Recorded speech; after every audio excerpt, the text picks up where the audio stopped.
The gentleman's time has expired. The chair recognizes the gentleman from South Carolina, Mr. Gowdy, for 5 minutes. Thank you, Judge Poe. There are a lot of issues that I would like to ask you about, Mr. Deputy Attorney General. We had a terrorist incident in New York this week. We have 702 reauthorization that is pending in Congress. Gun violence, the opioid epidemic, criminal justice reform. But when I go home to South Carolina this weekend, trust me when I tell you, no one is going to ask me about any of those issues. They're going to ask me, what in the hell is going on with the Department of Justice and the FBI? The reason we have special counsel, this is a very important point, and you know it, the reason we have special counsel is because of a conflict of interest. The regulation itself specifically makes reference to a conflict of interest. And we don't like conflicts of interest because it undercuts people's confidence in both the process and the result. So let's be really clear why we have special counsel. There was either a real or perceived conflict of interest that we were fearful would either impact the result or people's confidence in the process. That's why we have something called special counsel, and that's why we have special counsel in this fact pattern. And then lo and behold, those who are supposed to make sure there are no conflicts of interest seem to have a few of their own.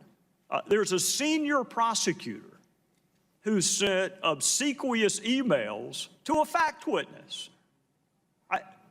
She can be described as nothing other than a fact witness. She's a really important fact witness if you pursue the line of inquiry that my Democrat friends want to pursue. They got off of collusion and now they're on obstruction of justice. She may be the most important fact witness in an obstruction of justice case.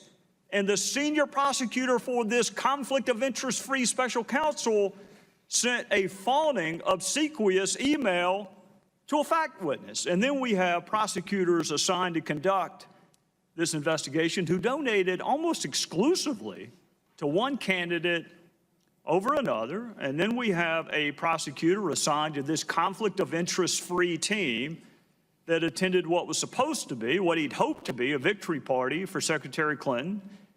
And we have a senior DOJ official, Mr. Deputy Attorney General, with an office that used to be 2 doors down from yours, meeting with Fusion GPS. And Fusion GPS, of course, was paying for Russian dirt on the very person that they're supposed to be objectively investigating.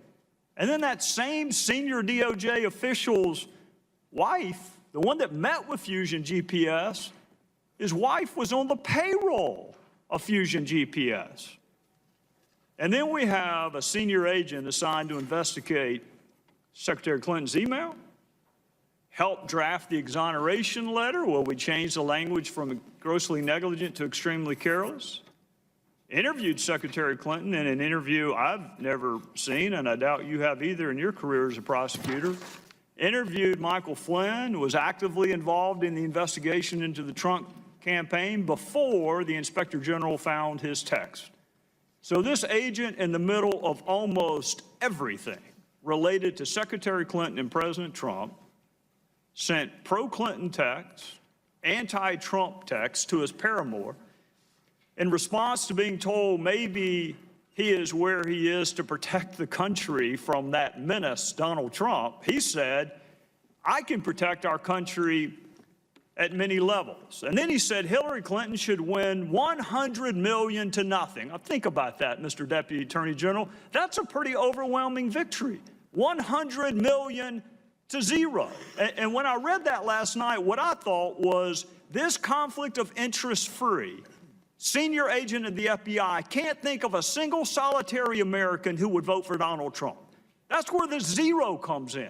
Not a single solitary American he can imagine would vote for Donald Trump. This is the conflict of interest-free special agent assigned. And then he went on, if that weren't enough, to belittle Trump supporters by saying he could smell them at a Walmart in Virginia. This is the person we needed to avoid a conflict of interest. And then he said this, they fully deserve to go and demonstrate the absolute bigoted nonsense of Trump. But he wasn't content to just disparage Donald Trump. He had to disparage Donald Trump's family. This is what he said, Mr. Deputy Attorney General. He said, the douchebags are about to come out. He's talking about our First Lady and children, this conflict of interest-free special agent of the FBI. This is who we were told we needed to have an objective, impartial, fair, conflict of interest-free investigation. So he's openly pulling for the candidate he had a role in clearing, and he's openly investigating a candidate that he has bias against. And then if that's not enough, he says Trump is an effing idiot. What the F just happened to our country? This is the same man that said he would save our country. What happens when people who are supposed to cure the conflict of interest have even greater conflicts of interest than those they replace? Well, that's not a rhetorical question. You nor I nor anyone else would ever sit Peter Strzok on a jury. We wouldn't have him objectively, dispassionately investigate anything knowing what we know now. Why didn't we know it ahead of time? And my last question, my final question to you, and I appreciate the chairman's patience, how would you help me answer that question when I go back to South Carolina this weekend? Congressman, first of all, with regard to the special counsel, Mr. Strzok was already working on the investigation when the special counsel was appointed. The appointment that I made was of Robert Mueller. So what I'd recommend that you tell your constituents is that Robert Mueller and Rod Rosenstein and Chris Wray are accountable, and that we will ensure that no bias is reflected in any of the actions taken by the special counsel or in any matter within the jurisdiction of the Department of Justice. When we have evidence of any inappropriate conduct, we're going to take action on it. And that's what Mr. Mueller did here. As soon as he learned about this issue, he took action. And that's what I anticipate that the rest of our prosecutors, our new group of U.S. attorneys, our Justice Department appointees, they understand the rules and they understand the responsibility to defend the integrity of the department. And if they find evidence of improper conduct, they're going to take action. So, Congressman, that's the best assurance I can give you. But actually, there's one other point, which is you should tell your constituents that we exposed this issue because we're ensuring that the Inspector General conducts a thorough and effective investigation. And if there is any evidence of impropriety, he's going to surface it and report about it publicly. I'll try. Time of the gentleman has expired. The chair recognizes the gentleman from Rhode Island, Mr. Cicilline, for 5 minutes.